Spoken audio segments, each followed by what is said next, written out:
Have you been wanting to grow mushrooms but have no idea where to start? In this video, I'm going to go over 3 levels to growing mushrooms at home. By the end, you'll have an understanding of what it takes to grow mushrooms depending on which level you want to start at. Make sure you stick around till the end to hear my #1 tip for selling mushrooms at the farmer's market. I'm Nate with Coastal Bend Mushrooms. I've been growing mushrooms for 4 years now, and I'm currently selling them at my local farmer's market here in Corpus Christi, Texas.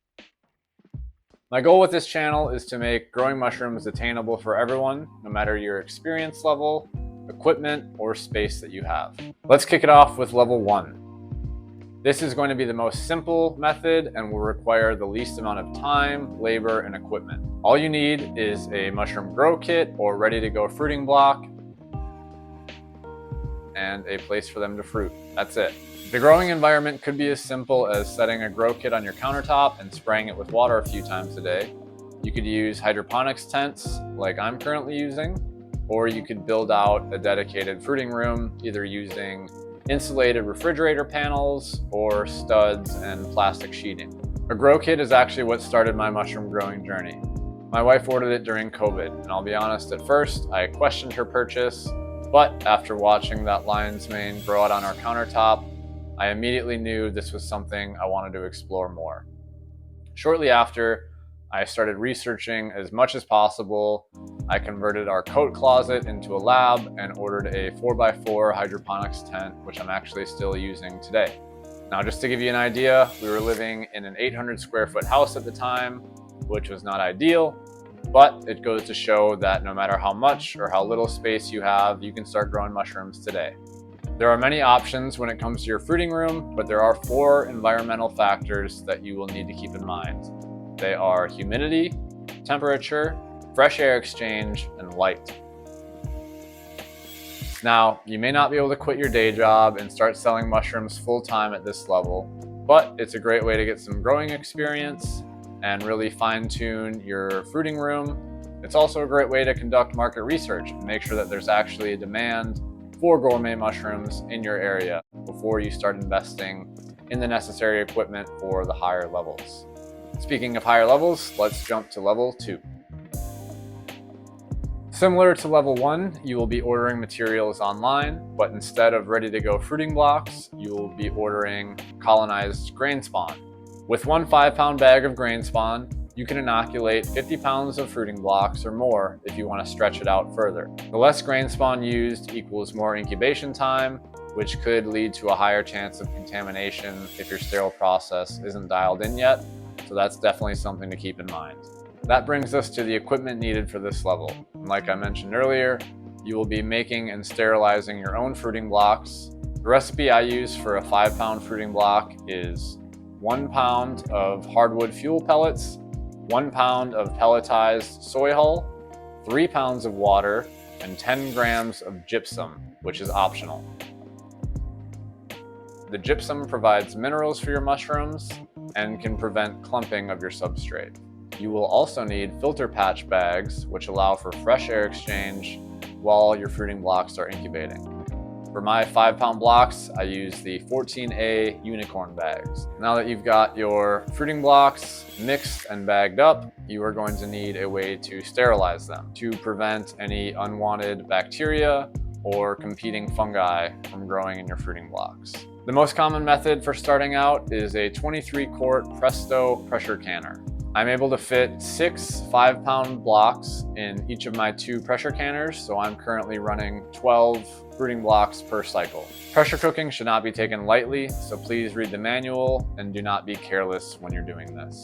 Cook your fruiting blocks for 2.5 hours at 15 psi and let them cool overnight.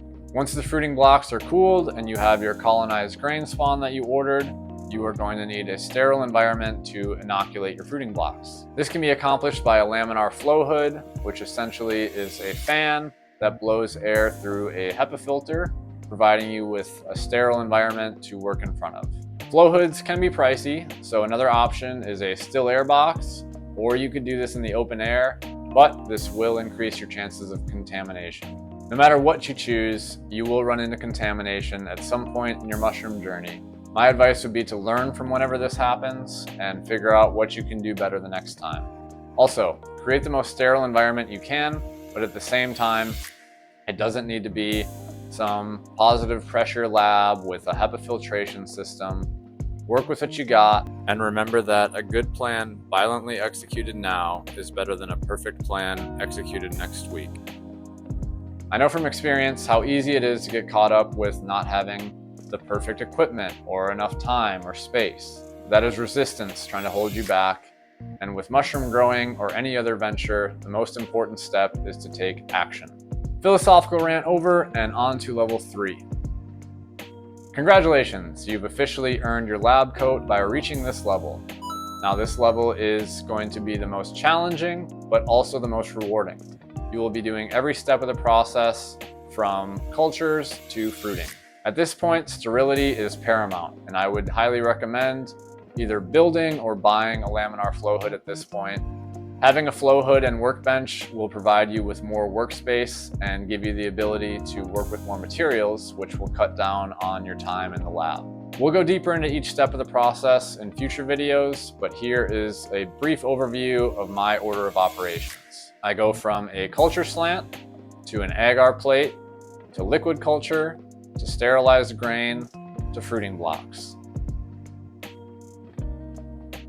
There are ways to expand your mycelium further through multiple generations of grain spawn or sawdust spawn, but you probably won't be using that until you're a little bit further along or have more space. Speaking of space, you are going to want a decent sized fruiting room or grow tent at this point if you're going to be putting in all this work. You will also need some space and shelving while the fruiting blocks sit and fully colonize. This is the incubation stage. I would recommend starting with a liquid culture syringe that you order online and which can be expanded out to have unlimited mushrooms. Now, it's not truly unlimited, but through the use of culture slants, genetics can be preserved for many years. You can also harvest wild mushrooms and clone their genetics. Just please make sure you know exactly what you're doing and what mushroom you're harvesting, especially if you're planning to sell these to people. Don't go around poisoning people with mushrooms. It makes us all look bad. Let's do a quick recap of all 3 levels, and then I will give you my number 1 tip for selling mushrooms at the farmer's market. Level 1, order a grow kit or ready to go fruiting blocks. All you need to focus on here is your fruiting chamber. This is a great place to get some growing experience as well as test out your market to see if there's a demand for gourmet mushrooms. Level 2, order colonized grain spawn. Make and sterilize your own fruiting blocks, which will be inoculated with the ordered grain spawn. This is time to start honing in your sterile practices. Level 3, this is the most challenging but rewarding way to grow mushrooms. You are doing every step from culture to grain to fruiting blocks. Sterility is crucial here as contamination can be introduced at any step along the way. Highest profit margins, but also requires the most time, labor, and equipment. That brings us to the bonus tip, my number 1 tip for selling mushrooms at the farmer's market.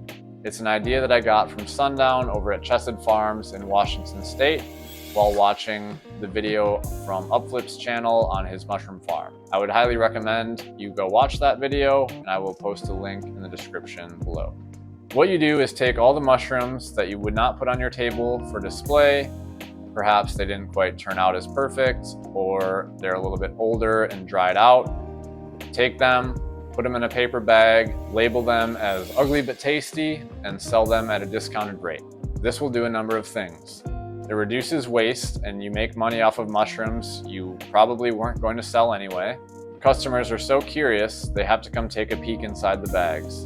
And also, it gives the customer an opportunity to try a variety of mushrooms, and everyone loves a deal. Just to give you an idea of how effective this is, I started doing it my 2nd week at the farmer's market and have yet to bring home an ugly but tasty bag. They're usually gone within the first hour. I appreciate everyone watching this video, and I hope you found it useful. If there are any specific sections you want me to dive into deeper in future videos, let me know in the comments below. Thanks again, and I'll see you next time.